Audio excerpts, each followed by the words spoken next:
Well, welcome to another episode of the Area 210 podcast. Today, we're going to be joined by our guest here. Is going to be the one and only Noah Magaro-George. Congratulations, Noah, because you're celebrating your 1 year wedding anniversary. Yes, thank you so much, Joe. Yeah, we just celebrated our 1 year wedding anniversary last night. Had a lot of fun, had some good food, did an escape room, had some drinks together. So it was a good night. It was a good time. But I'm excited to talk Spurs basketball with you. It's been a while, and it's always a good time talking Spurs basketball with you. Yeah, the last time you joined me, it still was known as the Two Shots, but I went ahead and did a rebrand, like taking a year off, deciding what I wanted to do, kind of figuring some things out here. Started a new podcast network known as the Alamo City Podcast Network, and we do a morning show called the Alamo City Sportscast. And that's kind of taken off and doing its thing right now, too. So I thought it would be a good time to bring back the Two Shots, but as a rebrand now. So it's now known as the Area 210 podcast. Kind of go with the alien theme and, kind of good with the times and what the new vibe is now with the young Spurs core and all that.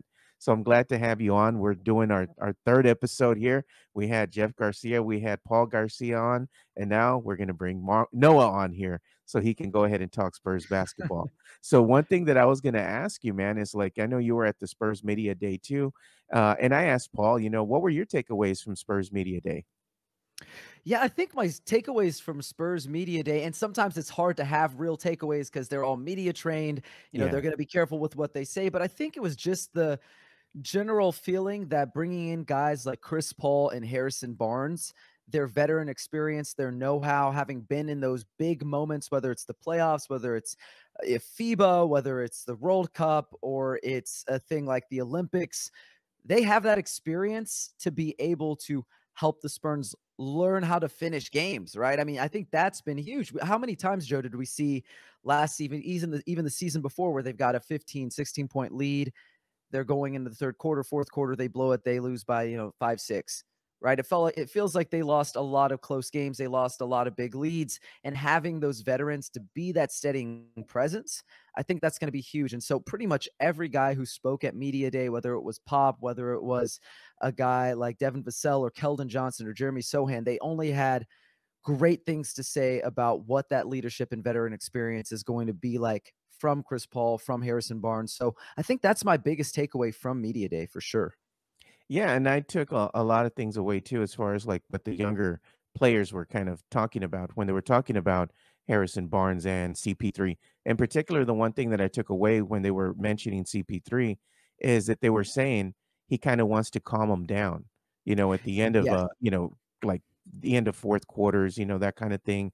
He's kind of explaining to them, hey, y'all need to calm down a little bit. Don't get so over zealous, excited, and all Yeah. that. Start making silly mistakes, because I think that was the biggest thing that you mentioned too, and that I saw as well, and a lot of Spurs fans were disappointed in, is that, yeah, you were right. They lost about maybe 8, maybe 10 games that they were easily in, but they just made silly mistakes down the stretch that cost them the game. And now with the veteran presence out there, they could kind of turn that around. That's why I was kind of picking them to win anywhere between maybe 35, 38 games this season. I said if they go beyond that and win 43, hey, that's even better. But Spurs fans are like, well, I'm a homer and I can't cheer for my team. And, it's like, no, you can. Like, everybody can be optimistic about the season. That's not what I'm saying. It's just like what the Vegas odd makers are saying. And plus, what we're seeing right now with the team is currently constructed. I was like just trying to be realistic and say maybe 35 to 38 wins. I asked Paul, and he was kind of right there in that area. I mean, what are your expectations as far as what do you think the outcome of their overall record will be going into the season? Yeah, and I've been asked this question a couple of times. I've been on a few different podcasts talking about the Spurs, and I'm going to stick with the same answer I've been given. I think they're going to be 36 and 46. I don't think that there's anything wrong with rooting for your Spurs and thinking they're Yeah. going to be better than last season. But, Joe, 36 wins, that's a 14-win improvement from a year ago. There's not a lot of teams. If you look at teams, usually the progression is pretty steady. They win maybe 3, 4 more games. Then the next season, maybe 5, 6 more games. Then 3, 4, and they slowly get somewhere. I think asking for anything more than a 14, 15 game improvement, that would be monumental. That would be like, you're definitely in the playoffs, you're in the running for something. And to be honest with you, and I don't want to make Spurs fans mad. I don't want to get any backlash for Yeah. this, but I don't think this is a playoff team. To me, this is a borderline play-in team, and that's all right. And I don't want to get backlash for this, but Chris Paul, Harrison Barnes, they're not the players they used to be. Can they make this team better? Absolutely. Do they provide things that can help this young team learn how to win? Can they still show off some of the skills that they have as far as being great playmaker or an elite 3-point shooter as a catch and shoot guy like Barnes? Sure, they definitely bring that to the table, but they're not the guys they were 10 years ago, right? They're not the all-stars or high-level starters that they were probably 5, 6, 7 years ago. So to me, 36 and 46, it feels realistic. And I think that's what we try to be every season, right? Me and you, we try to be realistic. If they do better, great. I'll be excited for that too. But 36, 46, I think that's in the ballpark of what's probably should be expected. Yeah, and I think it's just going to be an exciting time for Spurs fans because you're looking at the team and how they are progressing as far as getting better every season. And that's what you wanted to see because in the seasons past, it was kind of rinse and repeat, rinse and repeat, rinse and repeat. But now, with the advent of having Victor Wembanyama, the number one overall pick, then with the veteran leadership that you're bringing in with Chris Paul and Harrison Barnes, plus the other pieces, one of the things that we're going to talk about right now we're going to get into this is the depth chart. Now that you have these veteran players on the team, it gives the Spurs that much needed depth at not only the starting five position, but also in that second unit. Their second unit could actually be quite good this upcoming season. And that's what I'm excited for as a Spurs fan. You didn't really have all that balance last season. You still had some gaping holes because the Spurs got rid of some of their best shooters. And, and that was a thing that Spurs fans were kind of scratching their heads about, like, why are you getting rid of some of your better 3-point shooters? And it's like it's part of the advent of the evolution of what the team wanted to go ahead and build and move towards. So now that the Spurs have brought in these veteran players, we're going to talk about their depth chart. So I'm going to go ahead and show us a graphic here. And full disclosure, we're getting this straight off of ESPN. So we're bringing that on screen right now. And it's showing you what the point guard position looks like currently.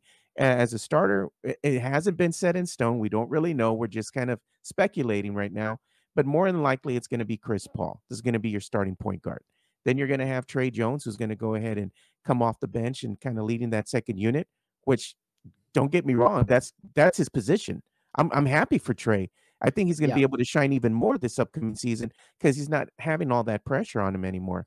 At your third option, and this is a great third option to have, Stephon Castle. I mean, come on, At your fourth option, things can change a little bit here because we're still in the preseason kind of thing, and they might trim the roster. They're going to trim the roster a little bit more. You have Malachi Flynn. Then your fifth option would be Blake Wesley. But as far as your point guard position, I think this is a good problem for the Spurs to have. I mean, what are your thoughts, Noah? I definitely think that that's a good problem for the Spurs to have. And I think even with a guy like, we see Blake Wesley, Stephon Castle at 3 and 5 at the point guard depth chart, but those are guys who are so malleable as far as their skill sets. They don't necessarily need to have the ball in their hands. Those are guys who could play some shooting guard, and then I'm sure we're going to talk about in a second, but as you look through the depth chart, it's, Devin Vassell, the top shooting guard. We know that's no surprise there. He's not healthy to begin the season, but Stephon Castle, right? He's number 2. So regardless if, Stephon Castle's getting reps at point guard or shooting guard, the Spurs have a pretty good depth chart. Now, is everybody an all-star and then they have starters coming off their bench like the Celtics? No, but they're not at that point quite yet. And I really like the fact that they are going to finally have a point guard playing 48 minutes in their lineup. Like last season, it was Trey Jones for maybe 20 to 25 minutes a night, and that was only for like 50 games. We got the Sochan experiment. We got a little bit of Malachi Branham there. We got a little bit of Devin Vassell there. This season, we will have a point guard playing basketball next to Wembanyama, hopefully at all times when he's on the floor. And it'll be Chris Paul, future Hall of Fame point guard, or Trey Jones, a guy who I think probably won't be in the running for sixth man of the year, but could certainly be, without a doubt in my mind, the best sixth man on the Spurs roster this season. So I'm really excited to see that because I think it'll make a massive difference for the Spurs and especially for Wembanyama. Yeah, I think so as well. But again, good problem to have at the point position because last year the, Absolutely. the Spurs were a little thin. We just had Trey Jones, and that was about it. Now you have Chris Paul, Trey Jones, Stephon Castle. Everybody's excited about Stephon Castle. High pick, fourth overall pick. They want to see him.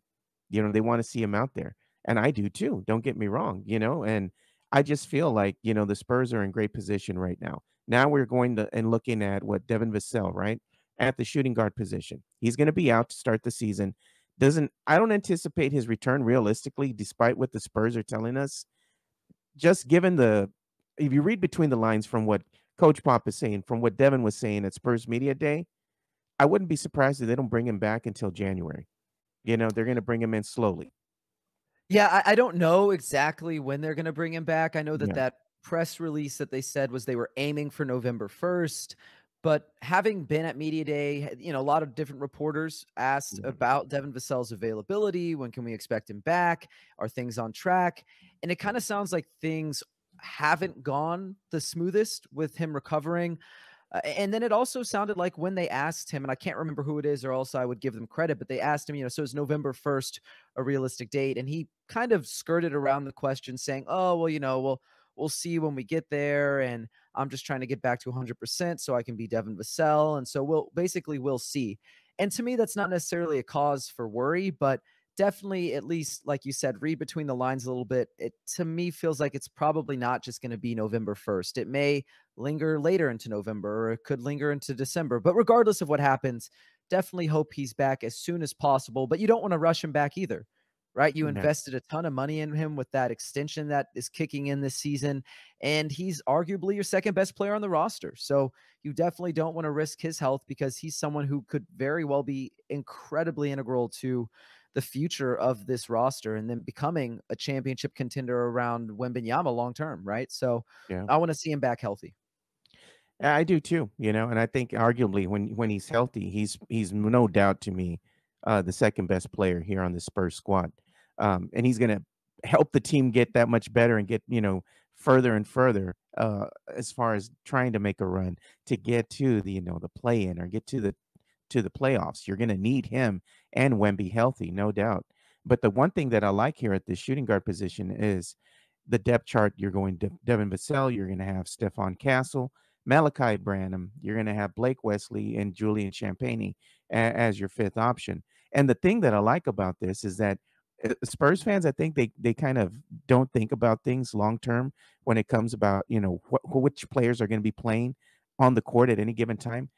With the shooting guard position, like you were saying, you could actually have like a Trey Jones and a Stephon Castle on the court at the same time, or a Chris Paul Yes, and a exactly. Malachi Branham or Jillian Champagnie, on the court at the same time. So it gives you that different type of look. This, that can actually help, the game move a little bit further along for the San Antonio Spurs because you have ball handlers. You got some players out there that can shoot the ball, maybe have some shot creation out there and kind of help the team spread out a little bit more. So I'm excited about the possibilities because it's not just looking at these depth charts and saying, oh, these are your players that you have 1 through 5. It's more like, how are these players going to look together, and beyond just the Devin Vassell, what other shooting guard positions here as far as the depth chart here with these players as far as Stephon, Malachi, Blake, and Julian Champagnie, are you excited about the combinations that you might see on the court at any given time? Yeah, I definitely, at least if we're looking at like the different positions, I think the power forward position could be pretty interesting this season because we saw Jeremy Sochan is pretty excited about getting to play his natural position. No more point guard experiment this season. Keldon Johnson can line up there. Harrison Barnes can line up there. And, I think a lot of people may not even consider this guy at power forward, but Julian Champagnie is 6'8", 200 plus pounds. Like that's another guy who, if they want to go kind of a small ball lineup because he's more built like a wing, but that's a guy who could slide in at the power forward position on any given night. If they want to go smaller, they want to add spacing. So I'm excited to see what do they do there because, Jeremy Sochan to me is going to start. To me, he's locked in as a starter. I know Pop told everybody, "Oh, I don't even know who's starting. They'll show me." Look, love Pop. I don't believe him at all. I think he knows who's going to start. I think he just doesn't want to share that with us, which is fine. That can be his prerogative. If he doesn't want to be open with that, that's fine. But Jeremy Sochan, the dude's starting. Unless something insane happens in training camp, the dude's starting. But I like the depth behind him. Keldon Johnson, Harrison Barnes, maybe even Julian Champagnie. And who knows, maybe if Harrison Ingram ends up showing a little bit more than we expect, because he is an older rookie, he's got a little bit more seasoning on him, right? Maybe we see him. And the Spurs desperately need shooting, right? They were a bad three-point shooting team. Yeah, they were. Projects to be a pretty good spot-up shooter, so maybe we see him. But I think that's the position that excites me the most in terms of the depth, the different people we can have in the lineup at any given moment at that position. Yeah, like, we kind of went over, shooting guard in your small forward position, Harrison Barnes, Julian Champagnie, Devin Vassell, Keldon Johnson, Stephon Castle, power forward, as you were saying, at the depth chart, Jeremy Sochan, Keldon Johnson, Harrison Barnes, Harrison Ingram, even Mamu can probably Yeah, play that position as exactly. well. So it's like, okay, and then you're looking at the center position, right? You have Victor Wembanyama, which is going to be the starter, no doubt. Then you Yes. have Zach Collins, Mamu, Charles Bassey, and then you could put in Jeremy Sochan if needed at the center position if somebody gets injured. You have a lot of versatility with this current depth chart, and that's the one thing that excites me as a Spurs fan because we didn't have that so much last season. So a deeper depth chart will go ahead and translate into more wins for the team because players can now stay fresher for a longer period of time. It Yes. brings balance to the team, which they didn't have before. But, I know a lot of Spurs fans love Mamu, as a player. He's one of the fan Yeah, favorites, and he has great chemistry with Victor Wembanyama. They he hang out. does, They're yeah. they're they're good friends, right? And I've even had, what's his name? Jesse James Leha, right? We had him on the Alamo City Sportscast, and we kind of picked his brain and talked with him, and he was saying that Mamu likes to go ahead and box, so he goes to the gym and he boxes with Jesse James Leha, and he brings in Wemby from time to time. And Jesse James Leha was laughing because he's like, he has to hold his gloves up so high so Victor can hit. So he's like, it's good to see them when they come into the gym to work out. But that just goes to show you the chemistry that some of these players have. Like they actually hang out with each other and they're forming those bonds, which is going to help overall when you see them on the court. But overall, I mean, you like the depth chart as far as where we're currently at with this team, correct, Noah? Yeah, I think I like it a lot better than last year. Again, are they the Celtics? Do they have all-stars at pretty much every position and a couple of starters coming off their bench? No, but I definitely like the depth compared to last season. Stephon Castle was huge for adding depth. Chris Paul was massive for adding depth, and so was Harrison Barnes. And we'll see what happens with that final two-way spot. I really like Brandon Boston Jr. I think he's a guy who could be really interesting for the Spurs, a guy who, former top 5 recruit in his high school class, went to Kentucky, a blue blood program. He has spent 3 years under Kawhi and Paul George and guys like Nicholas Batum and even a coach like Ty Lue, like that. And he's only still 22 years old, right? So he's a guy who maybe if Devin's out for longer than we expect, he gets a chance to show what he can do as a bigger two guard. Like I just think overall the depth is so much better than it was a year ago. And I'm excited to see if that translates into more wins because I think it will, but how many? I think that's the real question. How many will it translate into? Yeah. So we're going to kind of transition here now. We're going to kind of speculate again because Coach Pop hasn't been very nice about coming out and saying what the starting five, unit is going to look like. And we're already on the eve of, Spurs starting their first preseason game, which preseason for them gets started. Full disclosure, we're recording this on a Sunday morning.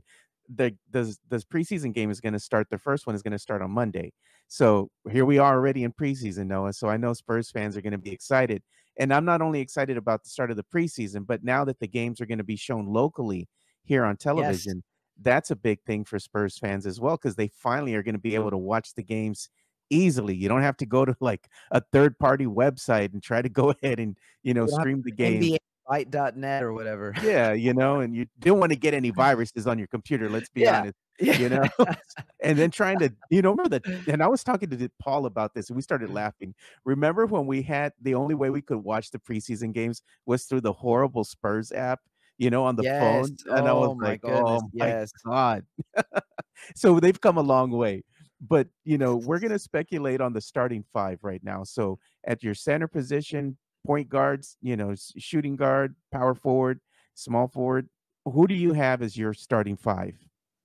I think to begin the season without Devin Vassell, I think it's probably going to look something like Chris Paul, Julian Champagnie, Harrison Barnes, Jeremy Sochan, and Victor Wembanyama.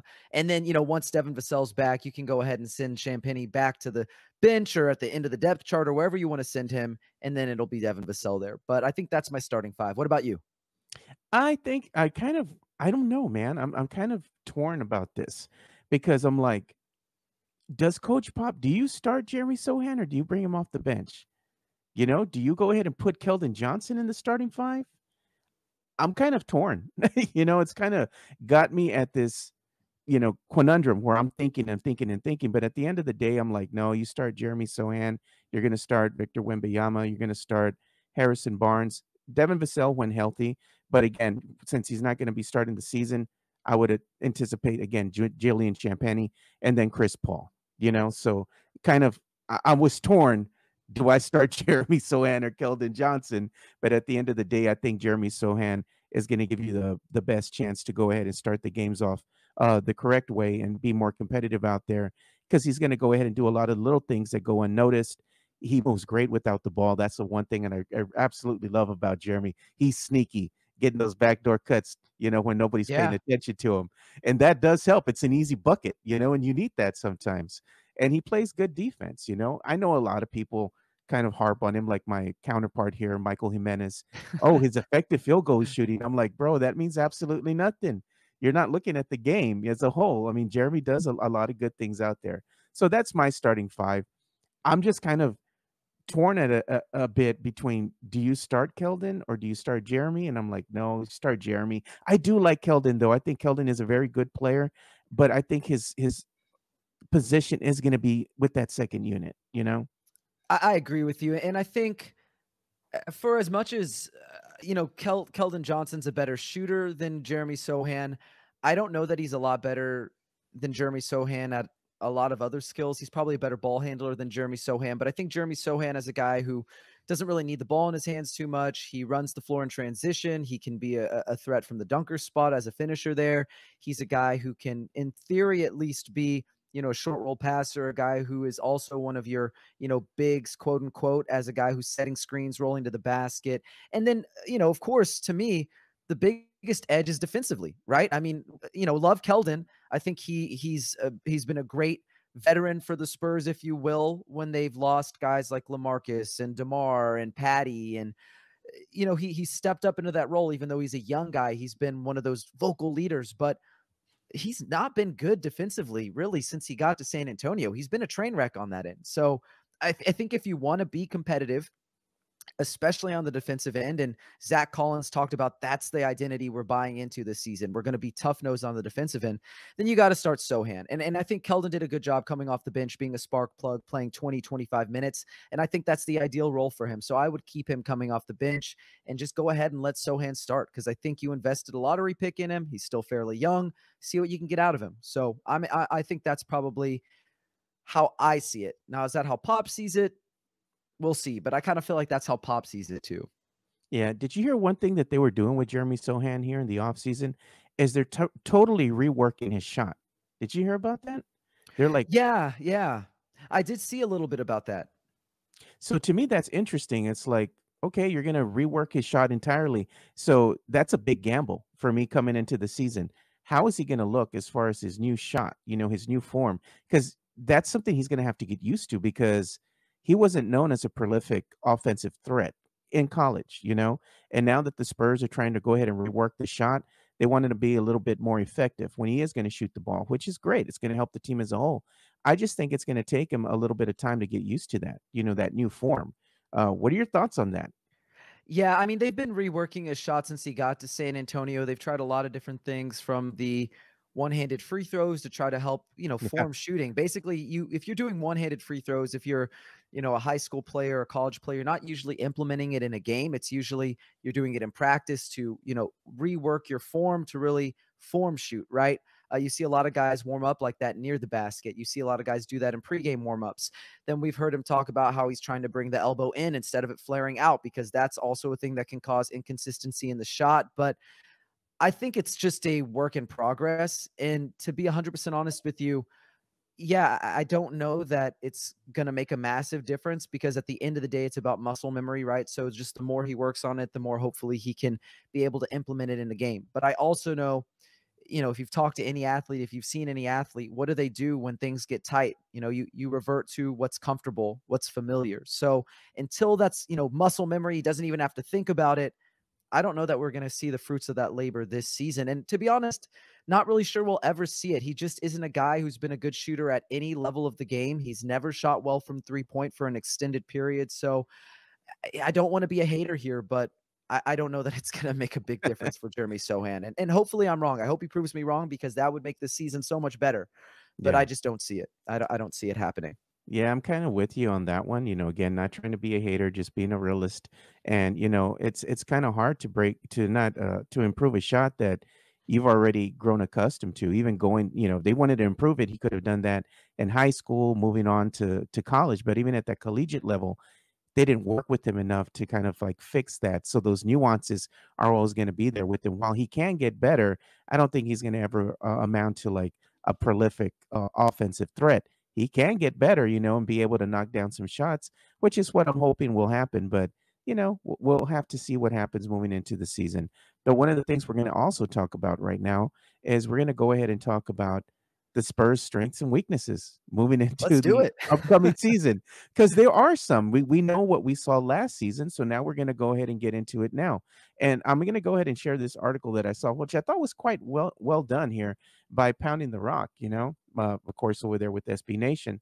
So this is done by Jacob Douglas, and he's kind of given his take on, what he thinks are gonna be the strengths and weaknesses. And he's talking about the strength is gonna be their shot creation, dependent on what happened to them last season. And now with the addition of, Harrison Barnes, CP3, that can kind of change the dynamic a little bit and make them better. I mean, what are your thoughts on their shot creation, being a strength for the team this year? Yeah, and first off, love Jacob Douglas. He's done some awesome stuff. He came in when I left Pounding the Rock, and he has been pumping out content and really good content. And he does his research, but I think at least for this one, I'm probably going to have to disagree with him. Chris Paul maybe at one point was a great shot creator, a guy who could go Yeah. get his own bucket. Really, now he's more of a table setter than anything. He can still manipulate players in the pick and roll with his eyes, with his pace, but he's not a guy who you can rely on anymore to give you, 18 to 20 points per game anymore. Harrison Barnes, that was never really his game either. And now more than ever, especially as he's, reaching his mid 30s, mostly a standstill shooter. Devin Vassell is going to be out, so we're going to be missing that for at least 5-6 games. Keldon Johnson's not a great self-creator either, doesn't have a ton of wiggle. Trey Jones has good burst, but again, not a guy who's breaking guys down off the bounce. He's not a mid-range shooter. He's not really a three-point shooter. You could say the same thing for Jeremy Sochan. And while I love Victor Wembanyama, and I think he's a guy who you can give the ball to and say, hey, go get me a bucket. If you watch him, and even going back to some of his games where he really dominated, right? We can even look at the Denver Nuggets game, for example, at the end of the season where they pulled off that big upset over the Nuggets and forced them into the 2 seed.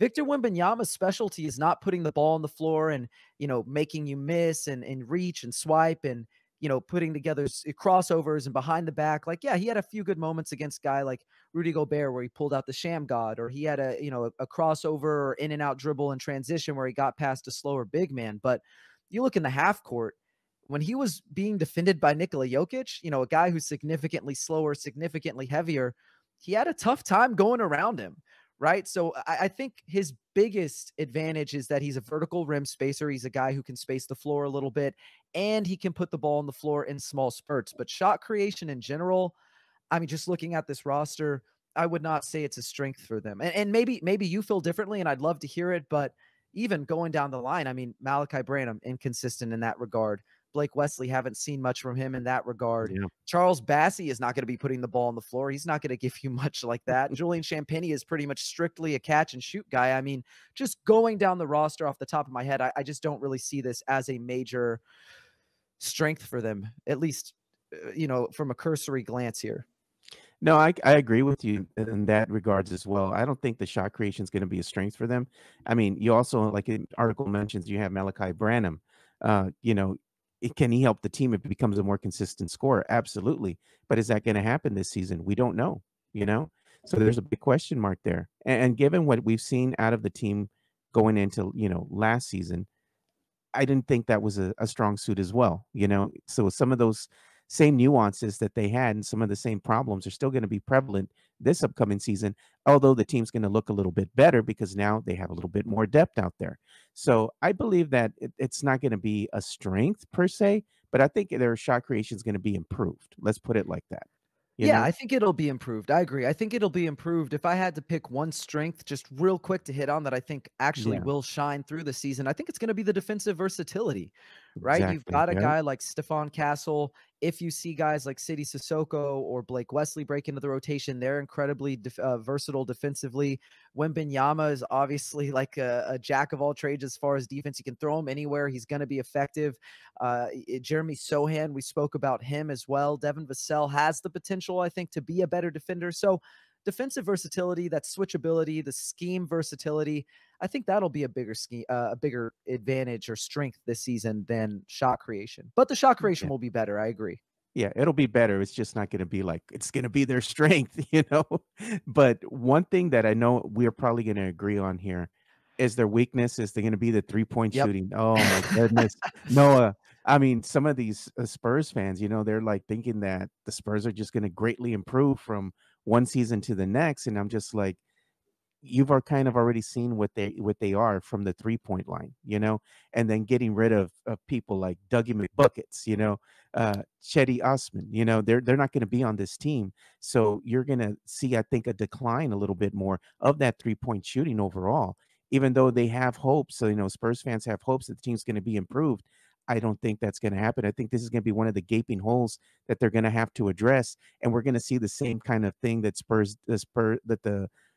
let's say the other teams did to the Spurs last season, and that is kind of sag off of them from when they're going to shoot from beyond the arc because they know that they're not going to make it. I mean, that's one thing that we saw as far as the trend goes. I think that's going to continue this season. I think they will improve a little bit, but I think this is still a gaping hole that they got to address. Your thoughts, Noah? I mean, I agree 100%. I think adding Harrison Barnes certainly helps. He's definitely a proven floor spacer on good volume, but he's mostly a standstill shooter, so he doesn't bring that shot versatility that a guy like Doug McDermott had, where he can shoot coming off of pin downs, or he can shoot on the move in transition, or he can relocate to the corner, or you can run set plays for him. That's not really something Harrison Barnes does. Chris Paul's a fairly good shooter from three, but not super high volume. And I think, not to really nitpick and really call all these guys out. But Joe, league average for 3-point shooting last season, and actually if you want to look over the last 3 seasons, is almost about 37%. Yeah. If we go by that mark, here are all the players on the Spurs roster last season who are on it this season who didn't reach that mark. Julian Champagnie, Malachi Branham, Keldon Johnson, Trey Jones, Victor Wembanyama, Zach Collins, Jeremy Sochan, Sandro Mamukelashvili, Blake Wesley, City Sissoko, Charles Bassey. I mean, that's most of the roster. Joe, that's Yeah. most of the roster. So unless Yeah. all of them or even half of them take a pretty sizable jump as far as 3-point shooting goes, yeah, I think that's going to be a real weakness for them. I don't want to be a hater. I want to reiterate that. I'm not trying to be a Yeah. hater. I'm just trying to be realistic. And I agree 100% with Jacob here. 3-point shooting is probably going to be a pretty big weakness for them. Yeah, I mean, unfortunately, that's just the nature of things right now as the team is constructed. It can get better, but it's not going to be one of those things that you're going to see a big leap in. Strength, half court offense, and ball movement. This is what Jacob is saying. I think this is actually going to be improved with, the veteran leadership that they have out there because now they have a true point guard. So I think that Yeah. is actually going to be something that the Spurs are going to improve on because last year they really didn't have anything when it came to the half court set. And we saw that because they lost close games because of making silly mistakes out there. They couldn't inbound the ball. It was a turnover. You know what? I'm going to go ahead and do a pull-up three with 15 seconds left in the shot clock. I'm like, what are you doing? Get set up get set up and get the best possible shot you can. You have 24 seconds. You don't have to rush it. But I think they're going to be a lot better off when it comes to, the half court offense and the ball movement in particular. What do you think, Noah? I agree 100%. I think this is definitely going to be a bigger strength for them this season. Not only did they add Chris Paul, not only did they add Harrison Barnes, who, a guy low turnovers, just makes the right passes, even if it's just from one man away or it's a simple read. He does the little things as a passer that, hey, it's not flashy, it may not be fancy, but he makes the right pass, right? So I think adding that on top of another year of experience for guys like Vassell, guys like Trey Jones, Keldon Johnson, Malachi Branham, all these returners who are going to have another year of chemistry experience with Wembanyama, having worked with him this offseason, that's going to pay dividends, right? Just having that chemistry, growing together, building that synergy. I think that's huge. So I do think that their half court offense will look a lot better. Do I think it'll be, a top 15 offense in the NBA this season in the half court? I think it could be. I think it could be. I really do. But we'll have to wait and see, especially with Vassell being out, because if Vassell's out, he's one of your main shot creators. We'll see how long he's out, because if he's out, that could be a death sentence at the beginning of the season. So we'll have to see. Yeah. But I agree. I think it'll be better for them. Yeah, and the other thing we're going to get to, because I know we're getting pressed for time here, is finishing this off. This article is talking about weakness is going to be their ball security, and their strength is going to be transition offense. I think their strength could actually be their transition defense this year, given the depth. And that's one of the things that was kind of inconsistent for them going into, last season. We saw a lot of inconsistencies out there on the defensive end of things. I think they're going to get better at the transition offense. I think that could improve as well.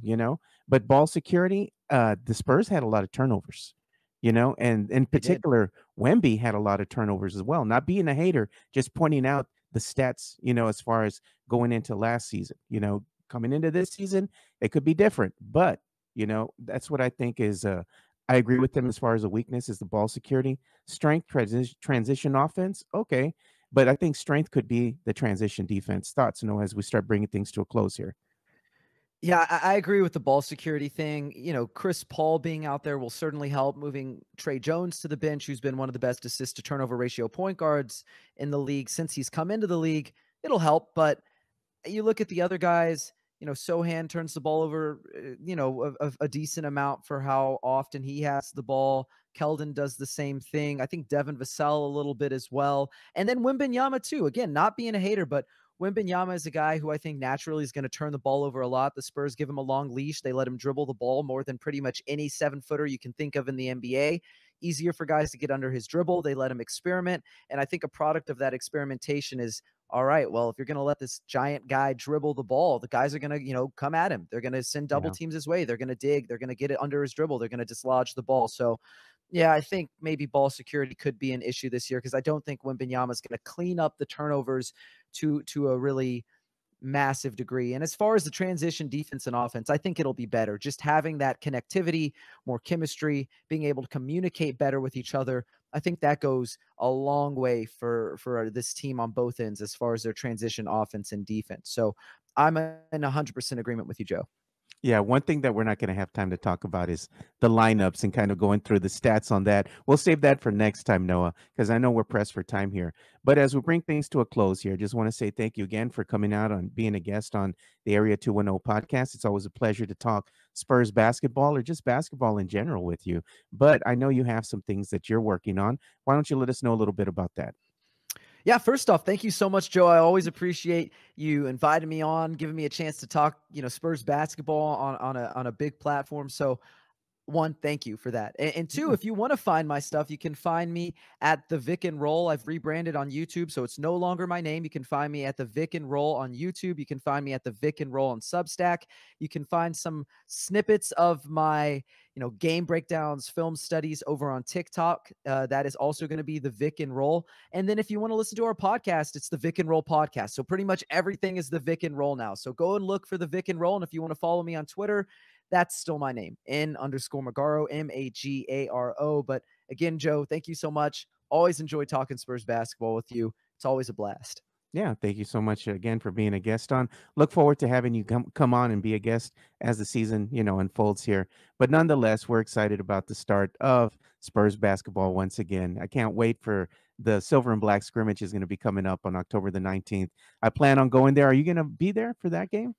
I don't think so. My wife's birthday is pretty close to that. I already Oh, missed our actual anniversary date going to media day, so I yeah. don't think I'm gonna get away with another one like that. You can't have another strike there, Noah. Yeah, No. man. But we'll let you know how the Spurs silver and black scrimmage was, and we'll kind of talk about that. I know you're probably going to be watching it either way, so we'll have Definitely. some discussions in regards to that.